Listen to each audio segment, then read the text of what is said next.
Okay, welcome Ananthakrishnan. Thank you. തൊടുപുഴയിൽ നിന്നാണ് വരുന്നത്. അതെ. എന്ത് ചെയ്യുന്നു? ഞാൻ സോഫ്റ്റ്വെയർ എഞ്ചിനീയർ ആയിട്ട് വർക്ക് ചെയ്യുന്നു. എവിടെയാ?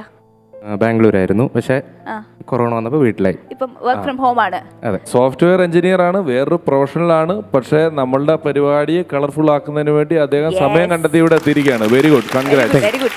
ഓക്കെ, അപ്പോൾ എന്തായാലും പെർഫോമൻസിലേക്ക് കിടക്കാം. All the best. Thank you.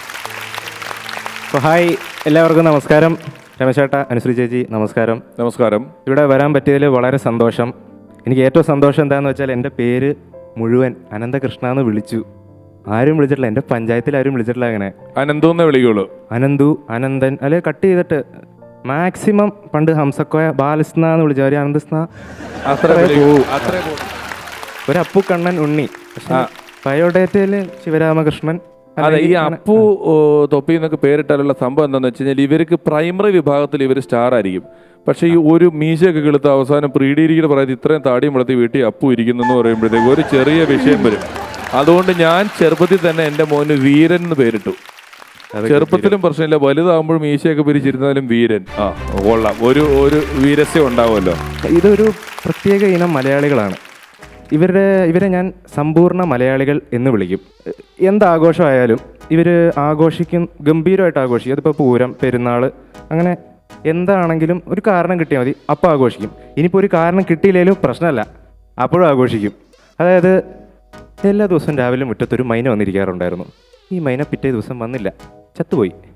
അപ്പോൾ രാവിലെ ഇവൻ വന്നിട്ട് പറയും, കളിയാ മൈന ചത്തുപോയടാ എന്ന് പറഞ്ഞിട്ട് വിഷമിക്കും. എന്നിട്ട് ആ വിഷമം മാറ്റാൻ വേണ്ടി ആഘോഷിക്കണം എന്ന് പറയും. പിറ്റേ ദിവസം ഈ മൈന വീണ്ടും വന്നു കഴിഞ്ഞാൽ ഇവൻ വീണ്ടും വന്ന് ഇറക്കും, അളിയാ മൈന വന്നിട്ടോ ഇന്ന് അതിൻ്റെ ആഘോഷം എന്ന് പറയും. ഇനി അതല്ല, വെറുതെ ഇവനൊക്കെ റോട്ടിൽ കൂടെ നടന്നു പോകാമെന്ന് വിചാരിച്ചു. അപ്പോൾ ഒരു ചേട്ടനെ കണ്ടു. ചേട്ടാ എന്നോട് ചേട്ടാ വിശേഷം സുഖമാണോ എന്ന് ചോദിക്കും. അപ്പോൾ ചേട്ടൻ ഒഫീഷ്യലി പറയും, ആ മോനെ കുഴപ്പമില്ല, അങ്ങനെ സുഖം. വീട്ടിലെല്ലാവർക്കും എങ്ങനെ സുഖമായിട്ടിരിക്കുന്നു, മക്കളൊക്കെ സുഖമായിട്ടിരിക്കുന്നു എന്ന് ചോദിക്കും. അപ്പോൾ ചേട്ടൻ പറയുമല്ലോ, ചേട്ടൻ അബദ്ധത്തിൽ അപ്പോൾ പറഞ്ഞു പോകും, മക്കൾക്കൊക്കെ സുഖമായിട്ടിരിക്കുന്നു, മോള് 10ാം ക്ലാസ് ജയിച്ചു കേട്ടോ, ഫുൾ A+. അപ്പോൾ ഇവൻ, ആഹാ ഇത് ചിലവുണ്ട് കേട്ടോ, ഇത് നമുക്ക് ആഘോഷിക്കണം. കാരണം കണ്ടെത്തി അയാളെ കൊണ്ട് ചിലവ് ചെയ്ത് ആഘോഷിപ്പിക്കും. ഇനി ഇവരുടെ വേറെ പല പ്രത്യേകതകൾ എന്ത് പറഞ്ഞു കഴിഞ്ഞാൽ, ആസ്ഥാനത്ത് കയറി വേണ്ടാത്ത ചോദ്യം ചോദിക്കുക. ഇനി അതല്ലെങ്കിൽ എന്തും പറഞ്ഞ് ഈ ആഘോഷിക്കാൻ വേണ്ടി എന്തും പറഞ്ഞ് വിശ്വസിപ്പിക്കാനുള്ള ഒരു കഴിവ് ഇവന്മാർക്കുണ്ടാവും. അതായത് ഇപ്പോൾ സ്വന്തം അമ്മയുടെ അടുത്താണെങ്കിലും വീടിൻ്റെ മുറ്റത്ത് ഇരുന്നിട്ട്, അമ്മേ നമ്മുടെ മാത്തേ 2 തേങ്ങ ഉണ്ടായിട്ടോ എന്നൊക്കെ പറഞ്ഞ് വിശ്വസിപ്പിക്കാനുള്ള ഒരു കഴിവ് ഇവന്മാർക്കുണ്ടാവും. അപ്പം എനിക്കിങ്ങനത്തെ ഒരു സുഹൃത്തുണ്ട്, അവനെ പറ്റി ഞാൻ പറഞ്ഞു വരുന്നത്. അവനൊരു 2-3 ആഴ്ച മുമ്പ് എന്നെ വിളിച്ചിട്ട് പറഞ്ഞു, എടാ ഇന്നെന്താ പരിപാടി, നീ പുറത്തേക്ക് ഇറങ്ങണ്ടോ, ഞാൻ ചെറിയ പരിപാടിയൊക്കെ സെറ്റ് ചെയ്തിട്ടുണ്ട്, നീ ഇങ്ങ് വാന്ന് പറഞ്ഞു. എനിക്കൊരു ഐഡിയ കിട്ടിയില്ല. ഞാൻ വിചാരിച്ചു ഇവനെന്തിനാ ഇന്നൊരു പ്രത്യേകത എനിക്ക് തോന്നിയില്ല. അപ്പം ഞാൻ ചോദിച്ചെടാ എന്താ? അപ്പോൾ അവൻ പറഞ്ഞു, എടാ മാർച്ച് 21 ഇന്ന്, ആലോചിക്കുകയെന്ന് പറഞ്ഞു. എനിക്ക് മനസ്സിലായില്ല. ഞാൻ ചോദിച്ചേടാ അതിനിപ്പോൾ എന്താ, മാർച്ച് 21 ഇപ്പോൾ എന്ത് പ്രത്യേകത? മാർച്ച് 21 വാർഷികം. കിട്ടിയോ? എടാ കൊറോണ വന്നിട്ട് ഇന്ന് 1 വർഷമായി, ഇത് നമുക്ക് ആഘോഷിക്കേണ്ടതെന്ന്. ആദ്യം ഞാൻ ഒളിച്ചിരിക്കുകയായിരുന്നുള്ളൂ, കുറച്ച് നാൾ കഴിഞ്ഞാൽ ഇത് പോകുമെന്ന് ഞാൻ വിചാരിച്ചു. അപ്പം എല്ലാവരെ പോലെ ഞാനും കുറച്ച് നാൾ കഴിഞ്ഞ് വീട്ടിൽ വരേണ്ടി വന്നു. അപ്പോൾ വീട്ടിൽ വന്നാൽ കൊറോണ ടെസ്റ്റ് ചെയ്യാതെ കയറ്റില്ല, വീട്ടിലെന്നല്ല നാട്ടിൽ കയറ്റില്ല. അപ്പം ഞാൻ എൻ്റെ മറ്റൊരു സുഹൃത്തിനും കൂടെ വന്നത്, മറ്റൊരു സമ്പൂർണ്ണ മലയാളിയാണ് ഇവൻ. ആൻ്റപ്പൻ എന്നാണ് ഞങ്ങൾ വിളിക്കുക.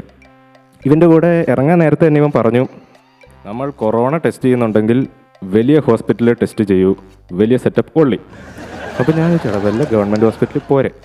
പറ്റില്ല. എടാ നിനക്ക് ഇത്ര കാലമാകത്തിരുന്നിട്ട് മടുത്തില്ലേ? നമ്മൾ ആഘോഷിക്കണം, ഇത് പുറത്തിറങ്ങാണ്, ഒരു അവസരം കിട്ടിയതാണ്, എന്താ ചെയ്യണം? ഞാൻ ഇവൻ്റെ സമ്മർദ്ദത്തിന് വഴങ്ങി ഇവൻ്റെ കൂടെ ഒരു അടിപൊളി ആശുപത്രിയിൽ കൊറോണ ടെസ്റ്റ് ചെയ്യാൻ പോയി. ചെന്ന് കയറിയ വഴിക്ക് ഞാൻ ആദ്യം കണ്ടത് അവിടെ ഒരു ഓഡി കാറ് കിടപ്പുണ്ടായിരുന്നു. വണ്ടി കൊള്ളാം എനിക്ക് തോന്നി, ഒരു ഫാൻസി നമ്പറൊക്കെ ആയിരുന്നു, 911 ഒക്കെ ആയിരുന്നു. അപ്പോൾ എനിക്ക് തോന്നി കൊള്ളാവുന്ന ആരുടെ വണ്ടിയാണ്. ഞാൻ നേരെ ചെന്ന് സെക്യൂരിറ്റി ചേട്ടൻ്റെ അടുത്ത് ചോദിച്ചു, ചേട്ടാ ഈ വണ്ടി കൊള്ളാമല്ലോ, ഇതാരുടെ വണ്ടിയാണ് എന്ന് ചോദിച്ചു. അപ്പോൾ പുള്ളി പറഞ്ഞു, സിദ്ദിഖ് ലാലിലെ ലാൽ സാറ് ഇന്ന് വന്നിട്ടുണ്ട്, പുള്ളിയുടെ വണ്ടിയാണെന്ന് പറഞ്ഞു. ഞാൻ എൻ്റെ കൂടെ പോയി ചീട്ടൊക്കെ എടുത്തു, കൊറോണ ടെസ്റ്റ് ചെയ്യുന്ന മുറിയിലെത്തി. അവിടെ ഒരു വല്യപ്പനുണ്ടായിരുന്നു, ആൻ്റപ്പൻ നടുക്കേക്ക് ഇരുന്നു, ഞാൻ ഇപ്പുറത്തെ കസേരയിലേക്കും ഇരുന്നു.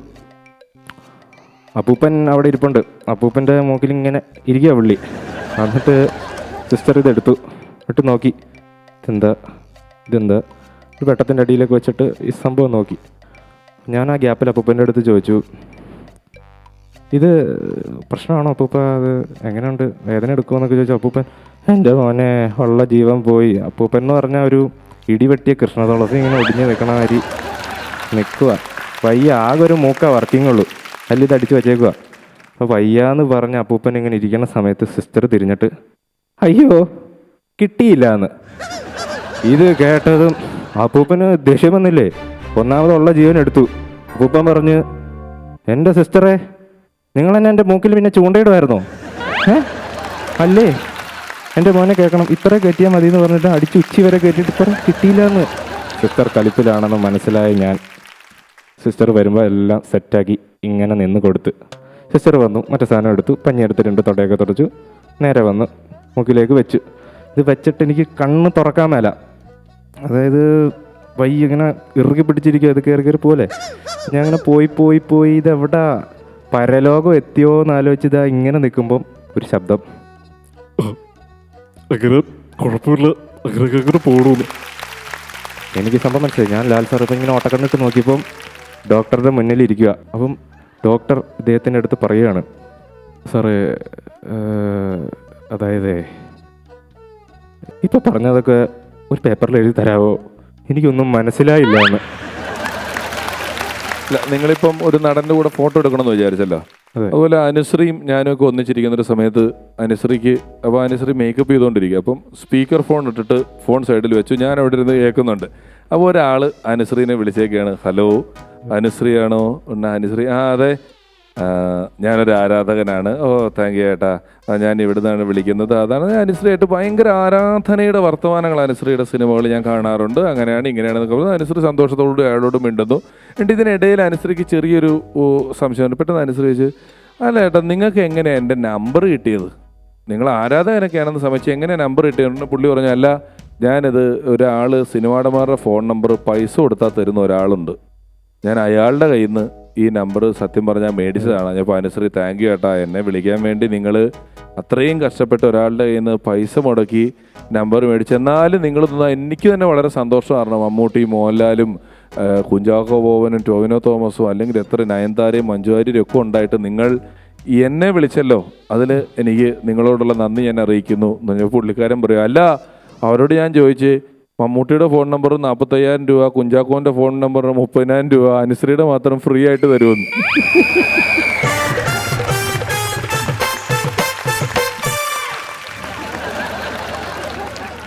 അതുപോലെ തന്നെ ഒരു 6-7 വർഷം മുമ്പ്, പണ്ട് 9897 അങ്ങനെ മാത്രം 9-ൽ മാത്രമാണ് മൊബൈൽ നമ്പർ തുടങ്ങിക്കൊണ്ടിരുന്നത്. പെട്ടെന്ന് മാറിയിട്ട് 711 811 എന്നൊക്കെ പറഞ്ഞ് നമ്പർ അങ്ങ് മാറി. നമുക്ക് ഏതാ എവിടുന്നാന്ന് ഒരു മനസ്സിലാകാത്തൊരവസ്ഥ വന്നു.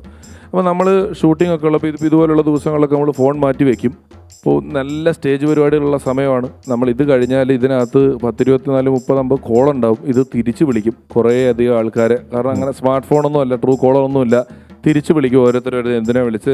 കുറേ പേര് വെറുതെ വിളിച്ചതായിരിക്കും, 2 എണ്ണം പരിപാടിയായിരിക്കും, അങ്ങനെയൊക്കെയാണ്. അപ്പോൾ ഒരു ദിവസം ഷൂട്ടിംഗ് കഴിഞ്ഞ് നോക്കിയപ്പോൾ കുറച്ച് കോളുണ്ട്, നമ്പറുകളൊന്നും കണ്ടിട്ട് മനസ്സിലാവുന്നില്ല. ഞാൻ ഓരോരുത്തരായിട്ട് തിരിച്ചു വിളിച്ചു. ഒരാളെ വിളിച്ചപ്പം വെറുതെ ഒരാൾ വിളിച്ചതാണ്, നമസ്കാരം എന്തുണ്ട്, പരിപാടി കാണാറുണ്ട് എന്നൊക്കെ പറഞ്ഞിട്ട് 4-5 മിനിറ്റ് വേണ്ടി ഉണ്ട്. എൻ്റെ ഭാര്യയോടൊന്ന് മിണ്ടണം എന്ന് പറഞ്ഞ് ഭാര്യയ്ക്ക് കൊടുത്തു.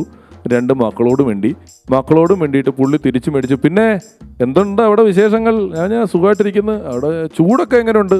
ഞാൻ ചൂട് നല്ല ചൂടാ, ഇവിടെ -ഡിഗ്രിയാ എന്ന് പറഞ്ഞു. അപ്പോൾ എൻ്റെ അകവാളൊന്നും പിന്നെ ദൈവം -ഡിഗ്രിയോ? ചേട്ടൻ എവിടുന്നാ? ജർമ്മനിന്ന്. ഞാൻ അങ്ങോട്ട് വിളിച്ചതാ. 450-500 രൂപ എൻ്റെ പോയി ആ സമയം കൊണ്ട്. ആകെ 600 രൂപയ്ക്ക് ഒരു മാസം ചാർജ് ചെയ്ത് വിളിച്ചുകൊണ്ടിരുന്ന ഒരൊറ്റ ജർമ്മനി കാരണം 450 രൂപ കണ്ണി കൂടെ പുക പോലെ പൊക്കളഞ്ഞ്.